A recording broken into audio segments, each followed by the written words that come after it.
It's September, we start to have our first cold frosts that kill things in September. And so the things that died were the beans, the tomatoes, the squash. Since we harvested all that, we are now using the refuse from things that we've harvested to feed the animals. The things that we're currently feeding the animals are squash, corn, beets, and Swiss chard.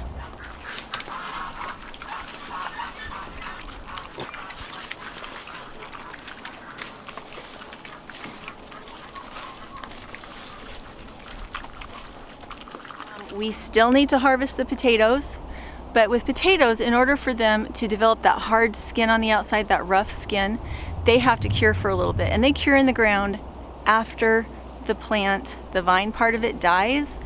That's when it's curing. And so until you have really massive frosts that are below 30, the potatoes can just stay in the ground. Now you might have predation from voles or moles or mice. You might get witchgrass roots that go through your potatoes if you don't get them out sooner. But it's really nice to know that you have time. Other things that can stay in the ground are carrots and beets. They're just fine to stay in the ground. In fact, they get sweeter as it gets colder. They create sugars that work kind of like antifreeze in their cells to keep the cells from bursting when it gets cold. I did not weed this garden once we got into July. In July, all of the plants were taller than the weeds. I went through and weed whacked the paths twice.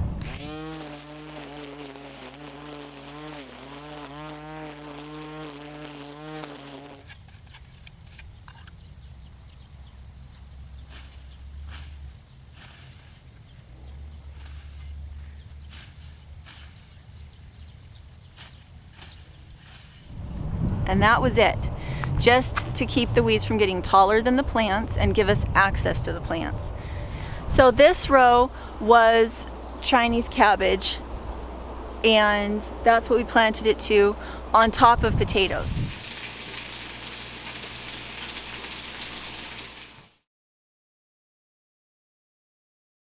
Way up, you can see where there's bare dirt to here. That's where we've harvested the potatoes. So we still have 2/3 of that row to go harvest for potatoes.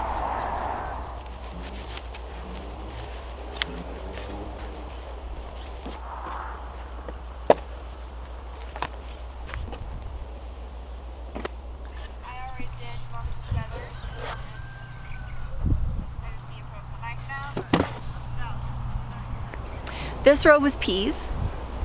And the thing that I do different next time is I love that I used cow panels because it was strong enough to hold them up, but I didn't use strong enough stakes.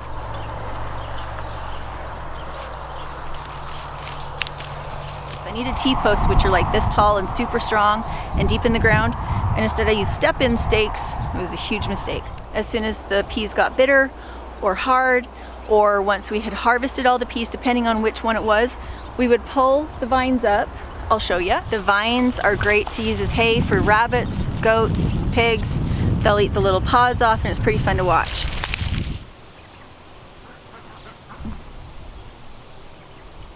All right, this is our beet row.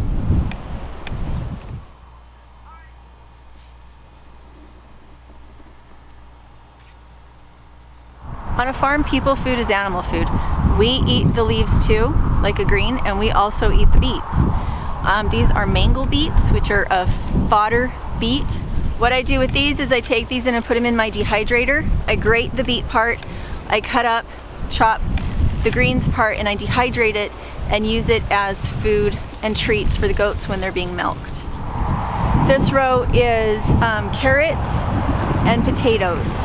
So with little ones like this, we dehydrate the greens, and I cut these up for the goats. With bigger ones like this is not a big one, but this is about the smallest size that I save for our family. I still cut the greens off, and we feed them to pigs, or I dehydrate them for goats in lieu of grain. All right, this one is Swiss chard. So much Swiss chard. We've been harvesting this for months. And every time you harvest it, it grows back. So the nice thing about Swiss chard is that in frost, it just gets sweeter. These have been frozen several times now, and they just pop back. I think this one is a Ford hook. My favorite is Perpetual.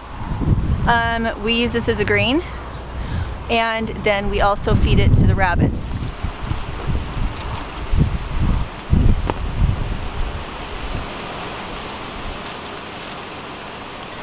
Alright, this was our second batch of corn. I planted it in June.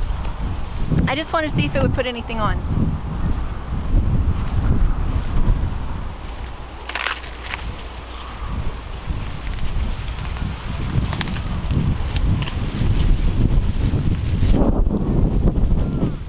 Alright, sorry about the wind. Corn, be careful giving stuff like this to your animals, because if it's too small, instead of chewing on it, they'll try to swallow it and then they'll die. So, whenever I feed something like this, I feed it to the pigs because their mouths are too small to really get around it. And the inside is still wet. These are not fully developed kernels. And so they can actually chew the cob and eat the cob itself. Got plenty for them. Yeah, I always. Can you break me? Can you break?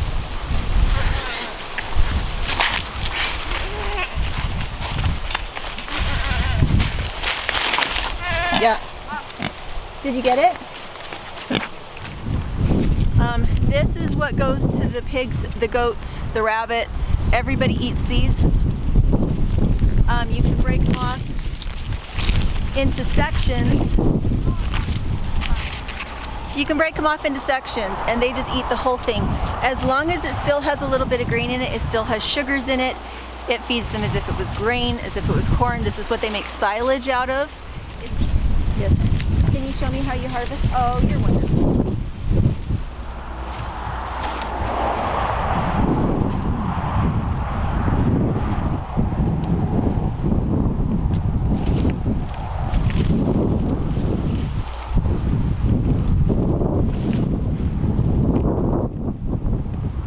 All right, there you go.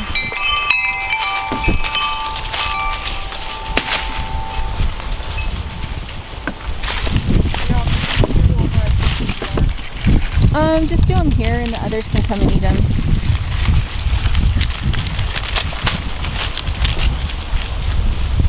You're so helpful with your bum, Mama. Huh? Oh.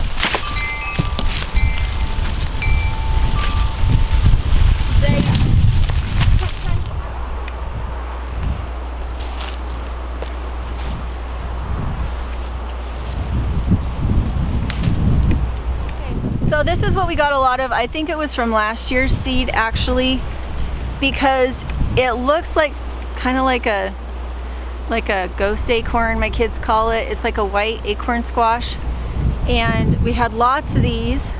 So I'm wondering if we had an acorn squash that pollinated with a spaghetti squash. But this is what we're feeding the pigs right now. We take these, we cut them in half so they can get their mouths on them, and then we feed them to the Kuni American guinea hog crosses. And that's pretty much what they're living on right now, is a few greens and these squash. When we had our first frost, we pulled half of these in and left half of them in the field because this was so densely planted that the top leaves froze, but the young bottom leaves didn't freeze. They're still alive and they're still maturing the squash. So that was interesting. The same thing happened. Are you ready? Do you want to put this in your basket and we'll cut it open and let them see what the pigs do? Good girl. Okay, don't throw it too far. Just put it here at the bottom for him. Oh, sorry.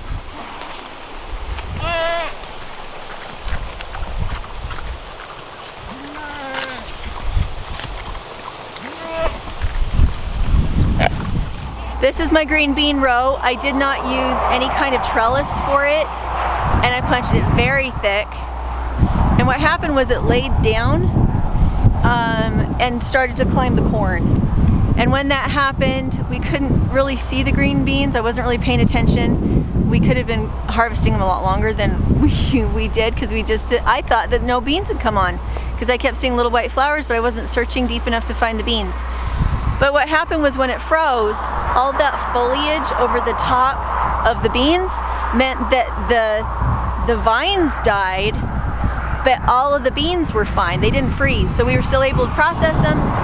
The girls and my mom pulled all the bean vines up and harvested the beans themselves and hung the bean vines to dry, which we now have been using as hay for the goats too. Pretty much the only thing you can't do that for is something that is a nightshade. So no tomato plants, no potato plants. Know your plants before you feed them to your goats or any of your other animals. Make sure you understand, make sure you really understand what's poisonous and what's not poisonous.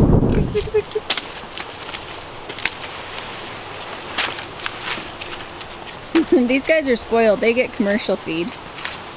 Well, they are commercial hogs. They are commercial hogs. Oh, there she is.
So eventually you get to a point where things are not optimal for whatever plants you already have planted.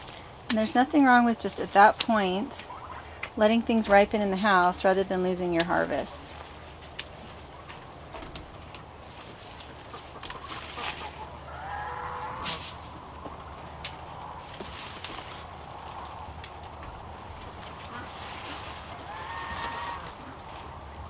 So what I'm harvesting now is peppers because the greenhouse gives them a tiny bit of protection at night, but not a lot.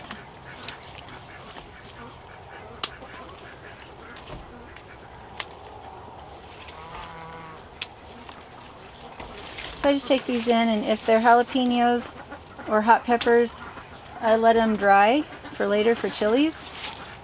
If they're green peppers or sweet peppers, like these are banana peppers or bell peppers, I put them in the dehydrator or we just eat them.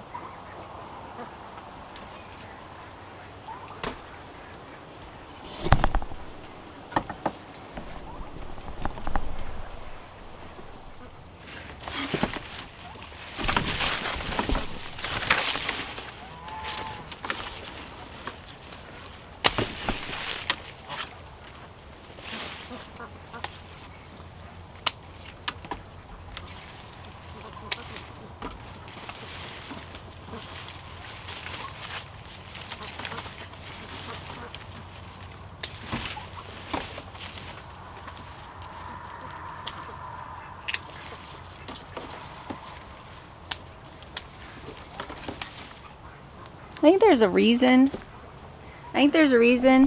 Why they say turkey lurkey in stories. And I think it's because turkeys lurk. They want in so bad. And they cannot. You may not pass. Usually we let them in here, but I'm trying to get the sweet potatoes to finish. See, this one was full of bell peppers, see? So I guess the question might be, since I have so much food left out here, why am I cutting it down instead of letting it ripen? And the answer is, I'm just trying a little bit at a time to get everything done that needs done. And so if the time that I have needs to be harvesting, because that's just what I feel like doing that day, then I'm gonna go out and harvest, because I'm trying really hard to just keep momentum. Silly turkeys. He so wants in the greenhouse. He thinks I have all the secret food stashes in here. All right, so we're starting to come out just to sweet potatoes right now.